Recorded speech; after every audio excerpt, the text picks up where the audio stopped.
much should your man make in a year? Can we make it monthly? Sure. At least 100K a month. Isn't that a bit high compared to the average income out there? Well, if I'm talking about my partner, I don't think so. Why not? If I'm making 10K a month, he should be making 10 times more than me. And that kind of puts me in the feminine position, and I view him as the masculine, as the main provider in our family, as we're going to grow, expand our family. 100K a month? She's not even that attractive, maybe a 4 to 5 without makeup. The only man making 100K a month is using her face for NBA full court basketball. Between her forehead and teeth, you've got all the backboards you need. These women are beyond delusional when they aren't even close to high value. The entitlement is off the charts. There is no denying that no matter what men and women achieve in this world, the basic and undisturbed laws of human nature remain unchanged. There are some things that were meant to be, and no matter how much men and women may try, in the end, the truth can only be what nature intended for men and women, their roles, and the lives they lead. Men are incredibly simple beings who only seek to be loved, admired, and respected.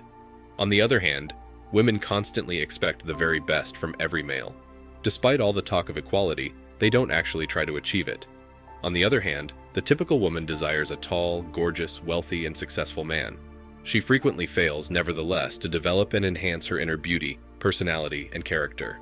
In the end, what is on the inside inevitably manifests on the outside, and 99% of the time this results in a self-centered, entitled woman who expects the guy to fulfill all of her wishes for the rest of his life. Feminism has paradoxically enslaved women while liberating males. Women are overrepresented in undervalued professions, are familiar with the harsh realities of the job market, and, most importantly, hate the idea of getting older. Even though this last statement is quite telling, the majority of women find it difficult to accept it because of their social conditioning. Schools, the media, and the entertainment sector actively urge women to put off getting married and starting a family, while concurrently encouraging them to pursue other objectives, such as pursuing an education, a career, or even many partners. By the way, the phrase partners refers to one-night encounters and casual partnerships rather than committed ones. Social conditioning is very powerful and destructive. Modern women who fall for it will do anything to defend the values that are important to them. Actually, with little concern for the pleasure of women, they merely blend it with the knowledge they have gained from institutions, notable individuals, and multinational organizations. They're conditioned for instant gratification. They want instant happiness, instant wealth, instant this and instant that. They want perfection in men while they hardly bring anything to the table except perhaps their physical selves. Women in their mid-40s who are single and focused on their careers get the award for the unhappiest person. Even though they make about $500,000 a year, they aren't happy with their lives and aren't fulfilled. By the way, the information was collected from a female-focused newspaper. On the other side, the happiest man is a married man with a respectable job and a lovely partner.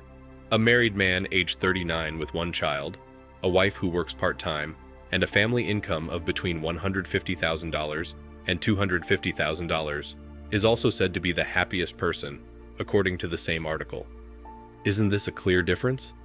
The fact that this woman's magazine validates what we already know about leftover women is really telling, even if the story doesn't take into account single guys making so much money. Women are unhappier than ever as a result of the struggle for women's liberation, particularly in the personal and financial spheres. Modern women are free to express their opinions on the intimacy revolution, prostitution, and their freedom to be stigma-free. Men who usually go their own way don't even invite this kind of woman into their lives. They simply don't invite any women at all. The paradox of falling female happiness between 1970 and 2005 is an actual phrase that has been used by economists. Women's happiness has substantially decreased. These ladies don't actually know what they're talking about when they discuss patriarchy and male privilege. They used to quote the new faith known as wokeism in their early recordings, saying things like men aren't good for nothing and women can do it all by themselves. We don't need any men, you know. I have the right to pick and choose whom I want to sleep with. Men oppress women, etc. Due to their rigid thought patterns, modern women who opt for a career over marriage are annoying, disagreeable, and lousy dating candidates. They've been given the myth that they can climb the corporate ladders in their 20s, have a successful profession, have several guys hit on them, and finally settle down in their mid-30 SS, despite the fact that they believe that this helps them have respectable savings and know themselves better. The truth is different, though. Women have so much emotional baggage, spend too much money, and live paycheck to paycheck that they are permanently unable to connect as a couple. When women struggle to locate a man who genuinely wants to be their partner in their mid-30 SS and early 40s, they turn to antidepressants and other legal medicines like alcohol and smoking. This does not, however, imply that males do not give them any attention. Some men will lust after any woman they can find, regardless of her kind. The more children and marriages she has, the more macho she becomes. Ideology triumphs over biology, in my opinion, if I had to summarize the thoughts of the remaining ladies. They ridicule guys, demonize them, and treat them with total disdain. Here are a few additional facts in case they still need them. When women have over 10 intimate partners, their desire to get married to a man is little more than a last-ditch effort. Pair bonding is virtually impossible, and research indicates that she probably contains DNA from several guys. How about this? Would you want the DNA of another man in your child? A person's surroundings in the family will constantly influence them. If the societal conditioning is combined with the lack of a positive mother figure or the presence of a promiscuous and/or toxic mother, the woman is likely to be more damaged than a typical woman raised in a healthy family. If you ever come across conventional women, I mean the good old days, it's like going back in time. Sadly, they are not frequently seen. Even if they don't behave like it or don't have the qualities for it, leftover women and modern women as a whole desire to be treated like traditional ladies. They presumably never understood the meaning of the saying, "You can't have your cake and eat it too." Women naturally want men to have value and will change their perspective on dating if you bring that value. Ironically, though, if these women met an attractive guy who checks all of their boxes, they'd be more than willing to have one-night stands with him. They would forego all of their so-called principles and lose their personal ethics to have a chance at a hot fling with someone who they think is hot and attractive. The point here is that because of this imbalance in online dating, women receive more attention than they ever can, and men get to have their self-esteem crushed by women who only see them as one of 500 men who swiped right on their profile. This causes a lot of guys to grow to hate and dislike women, and some of them go as far as to become incels. I want to sincerely caution you guys about it. Listen, hating on women won't make your problem go away. If you chose to follow your own path and take the red pill, that is a totally different matter, and I completely respect your decision, because I am aware that you do not despise women. Rather, you simply want to concentrate on yourself and lead the best life possible, without taking into account other people. But if you choose to become an incel, then you really need to reconsider, because that's just another form of degeneracy. You're acting exactly like a woke extreme feminist who hates on guys all day long and then wonders why there's no happiness and intimacy in your life.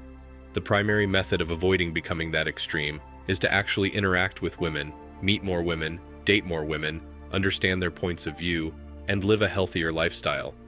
Listen, you can't just start hating on a whole gender just because you couldn't or haven't really had the chance to spend time with them. I know that it's a horrible dent in a guy's self-esteem if all he ever receives is left swipes and ignored messages from women. And now, I'll tell you about a study I came across that said if things don't change soon, a whole generation and perhaps generations to come will have men who will never experience intimacy with a woman and will end up with extreme views such as those found in incels. Only the men and women who are the true players in the dating game will determine what happens next. We might have a sense of normalcy in how dating will proceed in the future if more men can view this in a larger context and seek more women without demeaning them, and if women recognize where men are coming from and give them a chance. Even honest women acknowledge the sad truth that women aren't dating material anymore and freely say that they would rather be correct and controlling than joyful. The remaining women put off having children, feel oppressed just for being female, and enjoy imposing their views while preaching tolerance and freedom. They seldom ever admit that being female has many advantages over being male. Working their way up the corporate ladder until their 40s, modern women did everything they could to capture and possess the essence of power they believed would make them happy. However, they only realized much too late that they had a natural need to nurture families, settle down, have loving relationships with men, and become good mothers. Now that they've been exposed to so much feminist theory, They can't even confess that they should have obeyed the rules and lived in accordance with their feminine nature. Conventional gender roles may come to be accepted by women in the future as they learn how content they can be. All that's left to do is wait and watch. Thanks for watching Man Reacts. Show us your love and support by liking this video, sharing it with your friends, and subscribing to the channel. Support us and help us spread support for men around the world. Do comment and share your thoughts. We're always up for a healthy debate and discussion.